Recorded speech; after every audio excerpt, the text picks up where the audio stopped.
YouTube. This is going to be a bit of a weird video to record. I'm going to try to look past the fact that I've got a massive headache going on, because I'm not going to have time, nor I'm not going to be able to do this any other time. Say goodbye to this location yet again, because I am moving yet again to my hometown yet again. Long story short, I decided that, well, both me and the mum decided that this was not what I was going to do for the rest of the year. My contract should have ended in July, and one day she approached me. I've been wanting to leave for a while, but I never did, because I knew that it was going to be a hassle for her, and I didn't want to put her through that, but I knew that I wanted to leave, and I kept putting it off until she actually approached me, the mother of the kid, and told me that she realized that I wasn't happy doing every single thing she asked me to do. Because at some point she started asking me to clean the silverware for a dinner party of hers, and then clean up afterwards, and I don't know, do things that I wasn't really happy and I didn't consider was part of the au pair job. And that's been the problem since the beginning, because defining the boundaries between the house and the kid and the obligations of an au pair is a really hard task. And in my opinion, this thing should be like, I'm part of the household, and if there's a parent, in this case a single parent, and I know that she pays me for a living for me to do stuff, so I understand that I have to pick up after the kid, I have to take her places, I have to cook dinner for her, clean her dishes and things like that. What I never understood is why I had to do it for her as well. Clean the dishes after her, clean the house and tidy everything around her as well, considering she's a woman of her own, and I am a 20-year-old that should know. I don't know, I never thought that that was part of the au pair job, and that's why I didn't want to do it.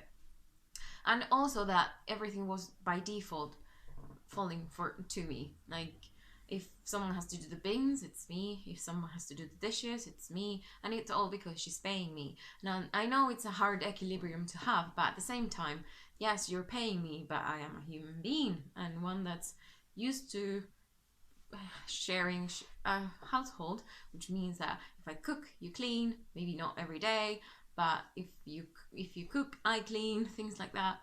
And I always thought that is not how this was working. And it's also really difficult, because there's this balance between what the kid wants and what the parents want. Because on the one hand, the parents are the one paying, and on the other one, the kids are the one you're spending time with. So if the kid wants pasta and the mother wants vegetables, and then you do what the mum wants, the kid won't eat the vegetables, and then when you do what the kid wants, the mum will punish you for serving pasta too much. And that's been going around with everything, with going out, with having sweets, with laundry, with cleaning, and with everything. So we've never gotten to a compromise, and I believe that's the source of all the misunderstandings and the lack of communication as well, which happens when you've got a parent that works a lot.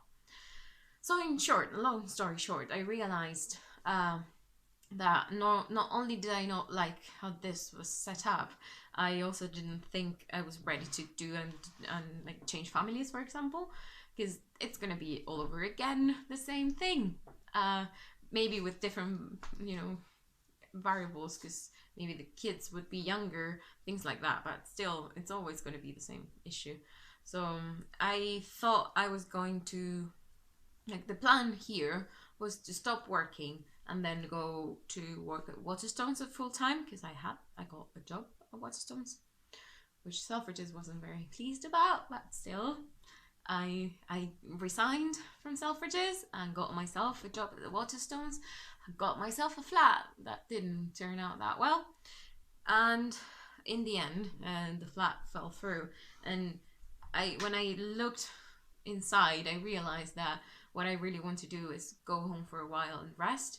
I've had 3 jobs in here for months, and I've been living in a house that didn't feel like home at all. So now I kind of want the feeling of homeness. And every single au pair friend I have is in the exact same position as me. Everybody wants to go home. and I get to do it if I want to, so I figured I might as well. But it's really worrying how everybody wants to leave. All of my au pair friends are in the same position, and it's sad because it's just sad. It, being an au pair, I'm not going to say that I regret doing it, but it's true that it's not the experience that I was expecting, and it's also true that I haven't met anybody that is nor happy with the job nor happy that they took it in the first place. So yeah, I don't regret it in all honesty, but I wouldn't do it again. And you have to have a certain mindset if you're coming to London for an au pair job. And my only advising here is, well, like if you want to leave, first of all, have the balls to do it, because it took me a long time to decide whether I was going to leave or not. And I was feeling unhappy, but I was caught in a routine and I didn't want to break it. And it took the mum to see how pissed I was at myself to actually get me out of that. So first of all, if you're not happy, change.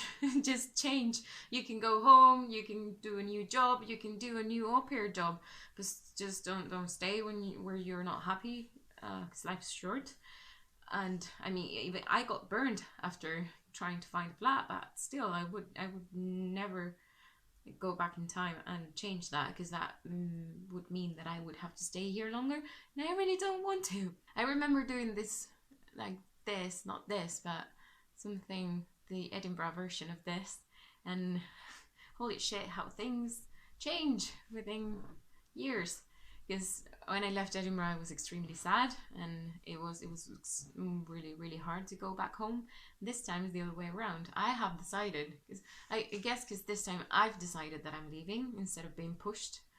And when I left Edinburgh, I wasn't ready because I was quite happy in there. So, well, like the gist of it would be, do what makes you happy, and just.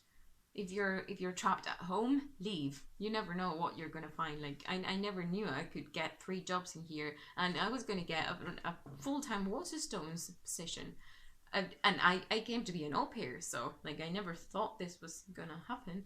And so if you're trapped at home, do like, being an au pair is not a thing that anybody would recommend, I think, at this point.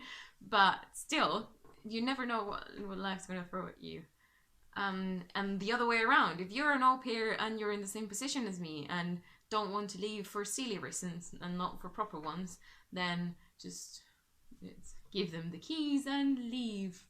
And yeah. So I'm sorry, this probably is a boring video, but I think it was more cathartic to me than anything else, and that's why I'm doing it. And this is also a way to put an end to this chapter. So, you know, au pair job. How to describe that? So this is the end, and I guess I wanted to put an end to all this, like tie it in a bow, everything that I've talked about being an au pair here in London. And if you find yourself in a situation like this, then just do whatever feels right for you, and I hope you're luckier than I am. So goodbye from London for the last time. I mean, that's a bit dramatic. I'll probably be back in London at some point. Probably rather sooner than later. But this is the last au pair video from London. And this is goodbye. I'll see you on the next one. I have no idea from where that's going to be, but I'll see you on the next one.